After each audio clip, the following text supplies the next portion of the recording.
Hi hello and welcome back to our channel சுவை வீடி. இன்றைக்கி எப்படி கோகோனட் மில்க் ரைஸ் செய்கிறதுன்னு பார்க்கலாம். ஒரு கடாயில் ஆயில் அண்ட் கீ சேர்த்துக்கலாம். கீ நல்லா சூடானதுக்கப்புறம் ஆல் ஸ்பைசஸ் வச்சுருக்கோம்ல அது சேர்த்துக்கலாம். அதில் பட்டை, கிராம்பு, ஏலக்காய் இது இப்படி எல்லாம் சேர்த்துட்டு அப்புறம் க்ரீன் சில்லி போட்டுட்டு அதுக்கப்புறம் கறி லீஃப் போட்டுக்கலாம். அப்புறம் ஆனியன் போட்டுட்டு நல்லா சாட்டே பண்ணுங்கள். அப்புறம் டொமேட்டோ சேர்த்துக்கலாம். டொமேட்டோவும் நல்லா வதங்கணும். அதுக்கப்புறம் ஜிஞ்சர் கார்லிக் பேஸ்ட் போட்டுக்கலாம். ஜிஞ்சர் கார்லிக் பேஸ்ட் நல்லா வதக்கி விட்டுருங்க. அப்புறம் மின்ட் அண்ட் கொரியாண்டர் லீவ்ஸ் போட்டுக்கலாம். அப்புறம் கோகோனட் மில்க் நான் 2.5 கிளாஸ் சேர்த்துருக்கேன்.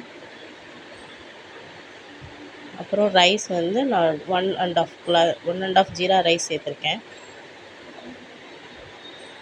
அப்புறம் சால்ட் செக் பண்ணிக்கோங்க. அப்புறம் க்ளோஸ் பண்ணி விட்டுட்டு 1 விசில் விட்டுருங்க.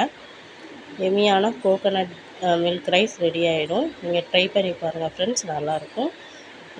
இந்த வீடியோ பிடிச்சிருந்துச்சுன்னா லைக் பண்ணுங்கள், ஷேர் பண்ணுங்கள், கமெண்ட் பண்ணுங்கள். Thank you friends.